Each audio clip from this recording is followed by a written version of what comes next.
सत्संग पर आते हैं अपनी किस्मत चेंज करने के लिए।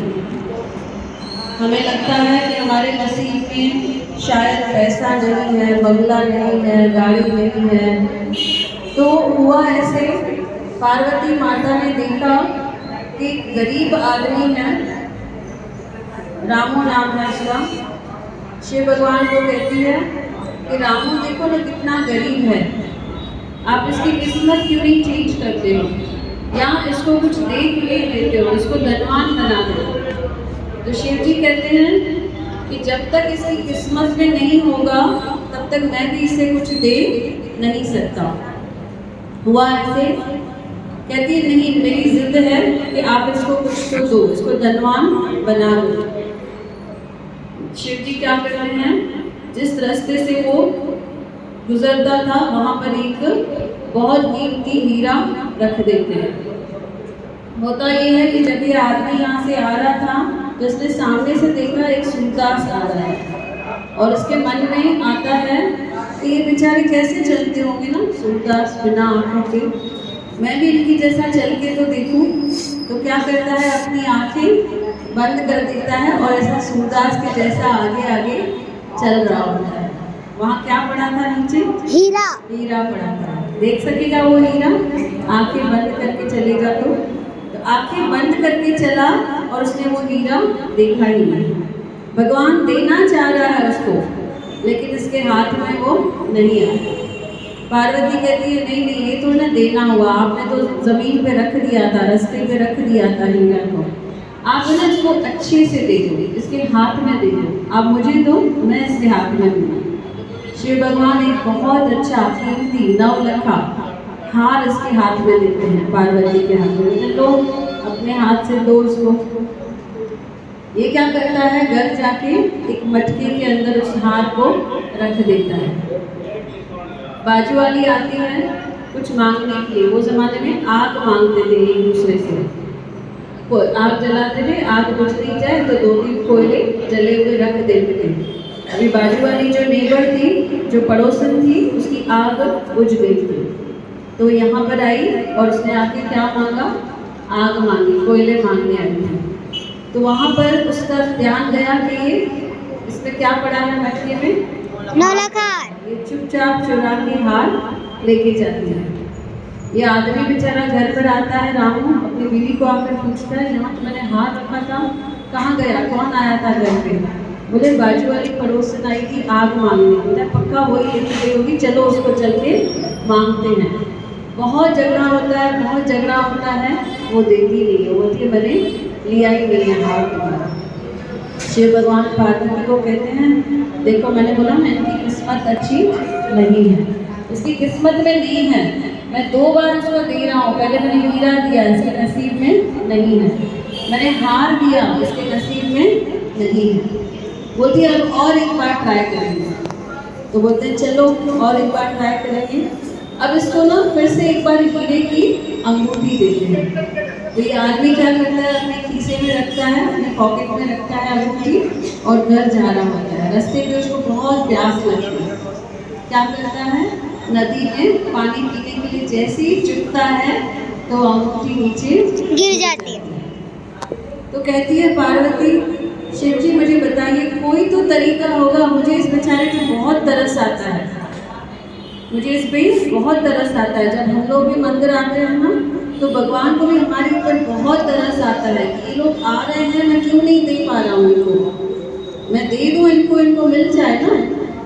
तो शिव जी देखिए क्या कहते हैं, बोलता है जब तक ये कोई गुरु के सत्संग में जाकर बैठेगा नहीं, तब तक इसका किस्मत चेंज नहीं होगा। तो शिव जी उसको जाकर बताते हैं कि तुम्हारे गांव में एक गुरु जी आएंगे, जाकर तुम उसकी सेवा करना, और सत्संग में तुम चुपचाप जाकर बैठ जाना, किसी से बात मत करना। ये कहता है ठीक है मैं जाऊंगा।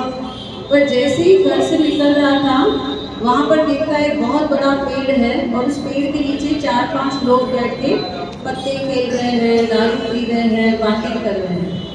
तो ये बोलता है जाऊँ क्या सत्संग में, वहाँ क्या जाके करूँगा, कभी गया ही नहीं हूँ, इससे अच्छा मैं इधर ही बैठ जाता हूँ, तो रुक जाता है वहाँ पर कि मैं पेड़ के नीचे बैठ के बातें करूँ, क्योंकि बातें हमको बहुत अच्छी लगती हैं, सत्संग हमको अच्छा नहीं लगता है। मैं इधर ही बैठ के इनके साथ बातें करूँ या मैं सत्संग में जाऊँ। तो दोनों शिव और पार्वती देख रहे हैं, बोलते हैं देखिए अभी ये क्या करता है, ये अपनी किस्मत चेंज करता है या अपनी किस्मत और खराब करता है। तो दोनों उसको देख रहे हैं और इसको याद आता है कि देखो मुझे 3 बार चीज़ें मिली। मुझे पहले हीरा उन्होंने रखा था, खैर इसको नहीं पता था वो हीरे के बारे में, इसको कहा क्या क्या चीज़ें पता थी, इसको हार पता था और बोलता है हाथ में आकर भी चला गया, मना मेरी किस्मत क्या है, खराब है। और शिव जी ने मुझे क्या कहा है, जाकर तुम सत्संग में बैठो। और शिव जी ने ये भी कहा कि वहाँ पर तुम बातें मत करना। तो उसको वो याद आ जाता है, बोलता है यहाँ बैठूंगा मतलब किस्मत चेंज मेरी नहीं होगी, मैं पेड़ के नीचे नहीं बैठूंगा, मैं यहाँ पर गप्पे नहीं लड़ाऊंगा, मैं ताश नहीं खेलूंगा और मैं दारू वगैरह नहीं पीऊंगा। मैं क्या करता हूँ, जाके सत्संग में बैठ जाता हूँ। तो वहाँ पर जाकर सत्संग में बैठ जाते हैं और वहाँ पर सत्संग में ये कितना मग्न हो जाता है, 1 दिन जाता है, 2 दिन, 3 दिन, लेकिन जो शिव जी की कंडीशन थी कि तुम वहाँ जाओगे किसी से जाके बात नहीं करोगे, ये बराबर सत्संग में जाकर बैठता है, शुरू से लेकर आखिर तक पूरा सत्संग सुनता है। धीरे धीरे धीरे धीरे इसकी किस्मत क्या होती है, चेंज हो जाते हैं, लगती है ये अमीर बन जाता है, इसका घर बन जाता है बड़ा, और इसकी बड़े बड़े लोगों से जान पहचान हो जाती है। और ऐसे होता है जो बाजू वाली जो हार चोरी करके देती है, बोलती है अभी तो बड़े बड़े मिनिस्टर्स इसके घर पे आते हैं, ऐसे नहीं है मेरे ऊपर कुछ केस वेस कर दें या मुझे कहीं फंसा दें, खुद ही जाकर उसको वो हार वापस कर देती है। फिर होता ये है कि एक दिन इसको दिल होती है कि मैं मच्छी खाऊं, जाकर मच्छी लेकर आता है, घर आता है, उसको काटे तो अंदर से क्या निकला, हीरा। तो जिस दिन से सत्संग में जाना शुरू किया उस दिन से क्या चेंज हुआ, किस्मत चेंज हुई। पहले क्या हो रहा था, हाथ में आकर भी चीजें चली जा रही थी, और अब क्या हुआ, हाथ में आ रही है, उसको सब कुछ मिल रहा है। एक दिन उसी रास्ते से गुजर रहा है तो रास्ते में क्या देखा उसने, हीरा भी पड़ा था, उसको वो हीरा भी मिल गया, लेकिन उसने सत्संग में जाना नहीं छोड़ा, उसने कंटिन्यूस रखा सत्संग में, क्योंकि मैंने सब कुछ कहाँ से पाया है, यहीं से पाया है। अगर मैं शिव जी की बात नहीं मानता तो हमारा मन भी ऐसे ही करेगा। यहाँ पर आकर भी हम सत्संग में नहीं बैठ पाते हैं, कोई बात करता है उसको बिठाने के बजाय बैठो तुम भी सत्संग सुनो, नहीं, हम सत्संग छोड़ के उनके साथ बातें करना शुरू कर देते हैं। हम 2 लोग जब बात करते हैं तो पीछे जितने लोग हैं उनको भी डिस्टर्ब होता है, माना उनकी भी किस्मत हमने बनने से क्या कर दी, रोक दी, खुद की तो रोक दी पर उसके साथ साथ दूसरों को भी किस्मत हमने रोक दी।